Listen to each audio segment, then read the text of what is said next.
Hi, good morning po sa inyong lahat mga kaibigan. Welcome po sa Batang Maynila to. So ito mga kaibigan, yung nakikita po ninyo sa ating screen, siya po si Danny Barreto. Siya po yung pasimuno mga kaibigan.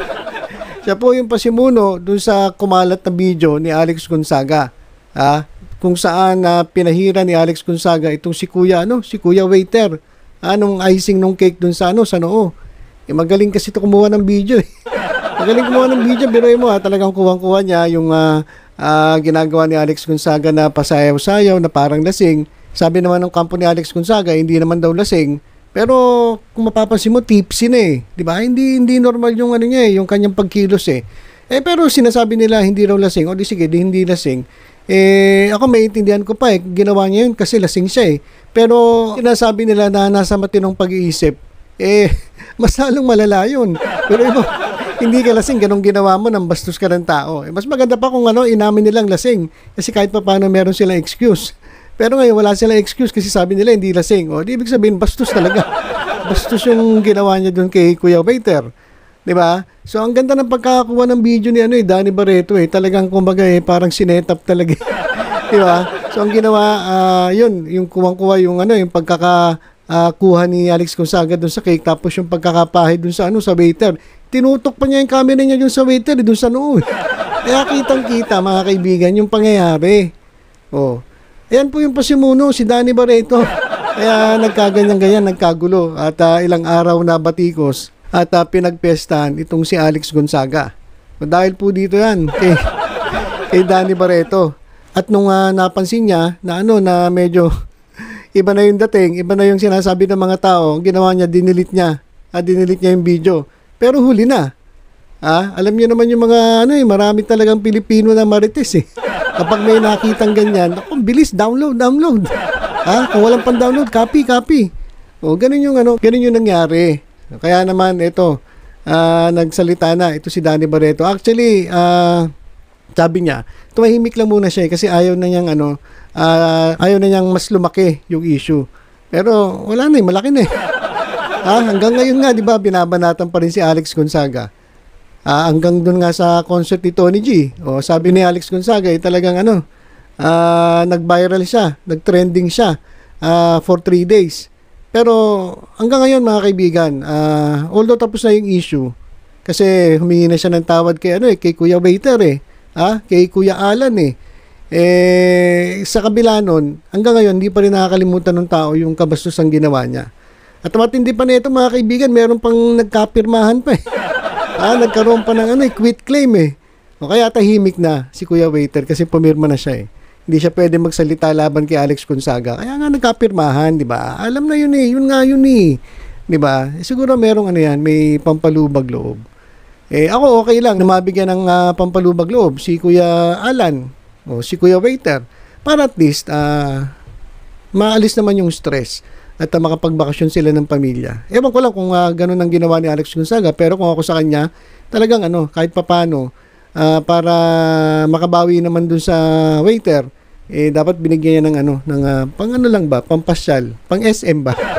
Pang SM, ba? Okay na yung pang SM, hindi na kailangan ng pangmamahalin. Sa mga ordinaryong tao naman, makapag-SM lang, masaya na tayo di ba? Hindi katulad nila, sila siguro talaga sa mga big time na mga mall sila nagpupunta, dyan sa Rustans, dyan sa Makati, kung saan-saan. Tayo, SM lang, okay na. Kahit Walter Mart nga, kahit na Pure Gold, pwede na. Di ba? Tayo naman, tayo mga ordinaryong mga tao, masaya na tayo. Basta ang importante, wag lang tayo babastusin. Kasi unang-una, alam nyo, ito nga napapansin ko yung mga mahihirap, yung pa yung parang parang may mga pinag-aralan kumpara dun sa mga mayayaman. 'Di ba? Minsan yung mayayaman kung titingnan mo mapera pero ang ugali Ang ugali bastos. Mga walang modo, mga walang breeding, parang walang pinag-aralan. Pero yung mahihirap,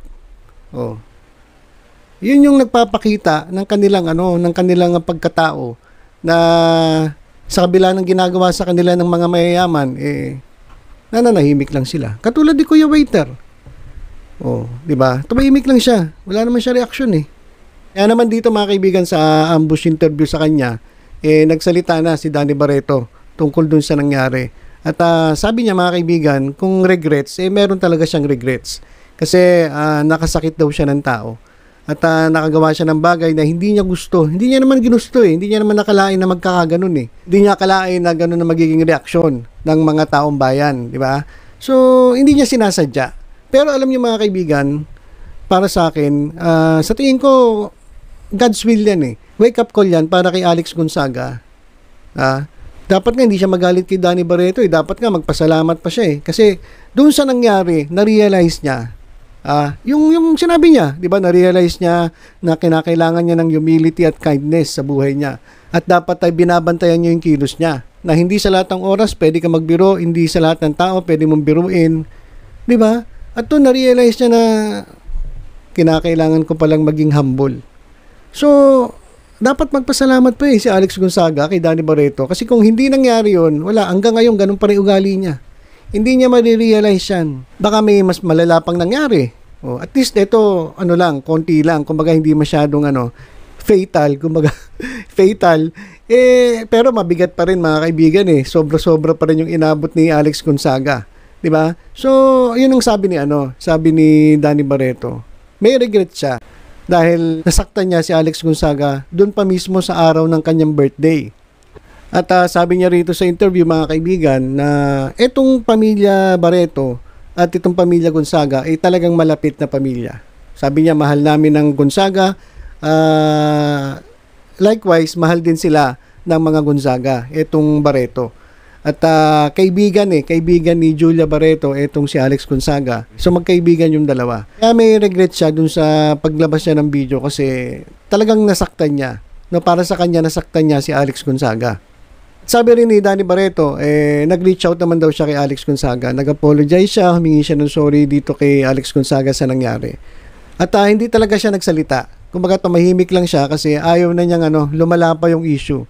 Basta importante, nakahingi siya ng sorry kay Alex Gonzaga, nakapag-apologize na siya. So yun, okay naman sila. Okay naman na sila ni Alex Gonzaga. At okay naman itong pamilya Barreto at itong pamilya Gonzaga.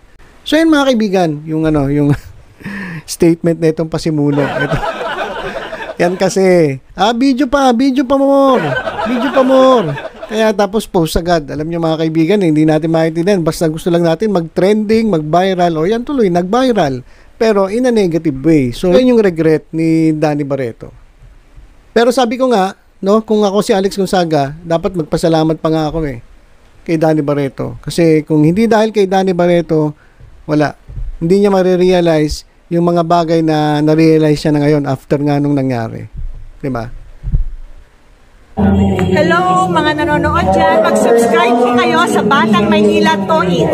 Ay, mali. Ganyan pala.